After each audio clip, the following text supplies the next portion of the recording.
Hello class 10, this is your chemistry class and today's class we are going to discuss about the worksheet of nitric acid. We have already discussed the 4 questions. The next question we are starting from this class. So the number 5, question number 5 in worksheet is, during the manufacture of nitric acid, why excess air should be taken? Question number 5. Excess air should be taken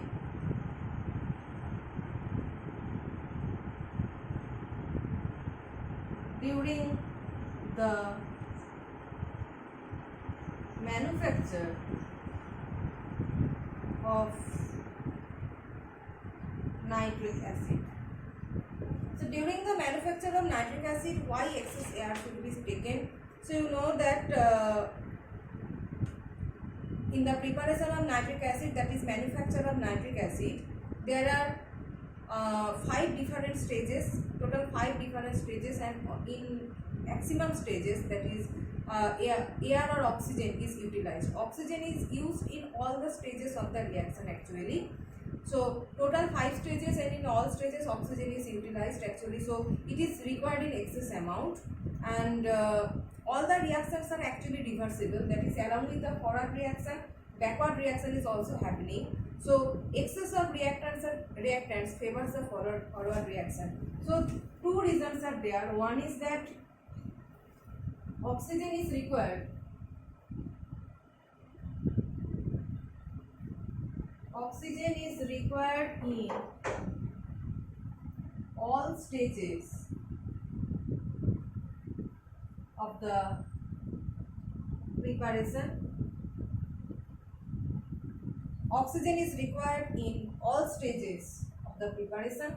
While you are producing the nitric acid, there are total 5 stages, and almost all stages are required oxygen or air. And second is that the reversible nature of the reaction. The reversible nature of the reaction. So what does reversible means? Because it is going in forward reaction, reactant to product.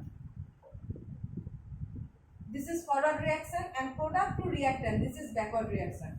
When the backward reaction is happening along with the forward reaction, that total reaction will be termed as reversible reaction. That is, forward reaction and backward reaction both are happening here.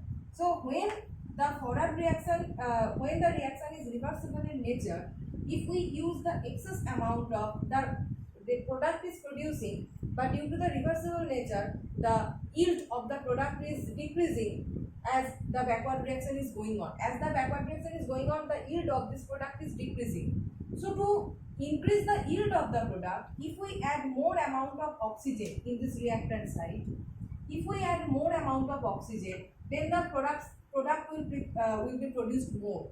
Okay, the forward reaction will occur more. In a reversible reaction, if we add more amount of oxygen in reactant side, the forward reaction will happen more than the backward reaction, and the product yield will increase, that is, product will be produced more. So that is the reason, that is reversible nature of the reaction. So we have to add more oxygen in the reactant side, and all the stages are requiring oxygen, so oxygen must be present in excess. So this is the explanation for question number 5. Next, question number 6 is, why nitric acid fumes in air?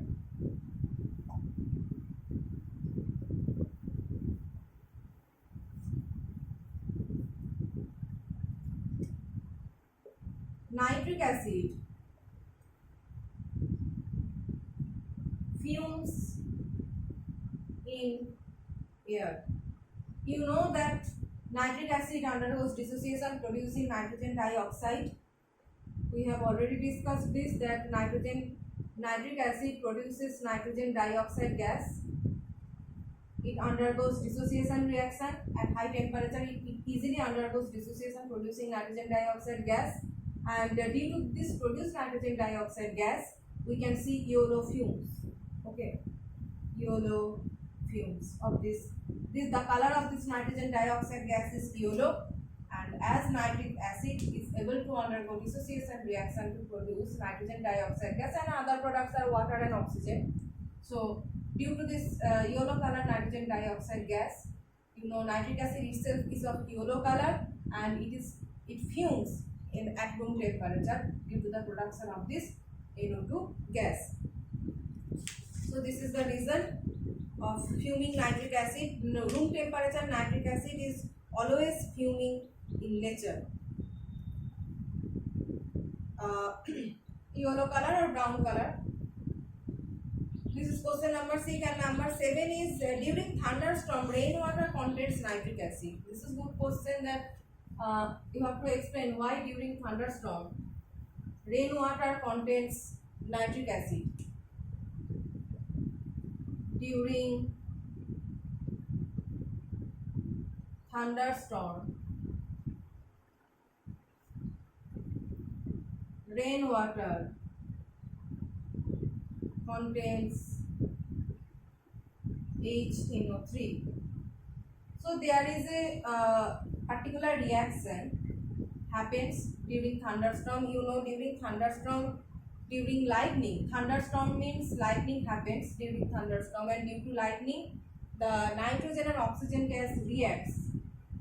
Nitrogen and oxygen gas reacts to produce nitrogen monoxide, and this reaction happens only in presence of lightning. Okay, only in presence of lightning this reaction can happen.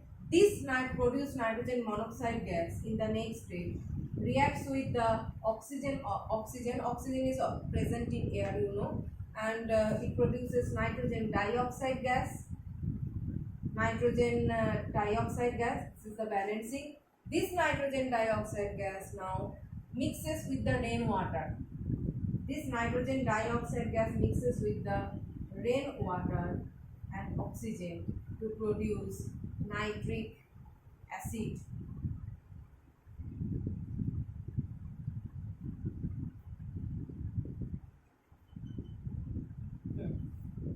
So this is the reaction: 4NO2 plus 2H2O, oxygen, 4 nitric acid. So why acidic in nature? See, this is a three-step reaction. Due to the lightning, this is producing high voltage. High voltage. Lightning means high voltage, and during this lightning, this type of reaction can happen. That is, nitrogen and oxygen directly combine at high temperature and high voltage to produce nitrogen monoxide. Air already contains oxygen, and this oxygen reacts with produce nitrogen monoxide to prepare this nitrogen dioxide gas. And nitrogen dioxide gas, air already contains some water vapor. Okay, some moisture contains in the air, water vapor. So mixes with the rainwater, and along with the, you can also think about water vapor or moisture. So mixes with that in presence of oxygen produces nitric acid, but this production is of slight amount nitric acid, and that nitric acid dissolves in the rainwater and makes it acidic in nature. So these are the 3 questions, and the remaining questions we will discuss in the next class.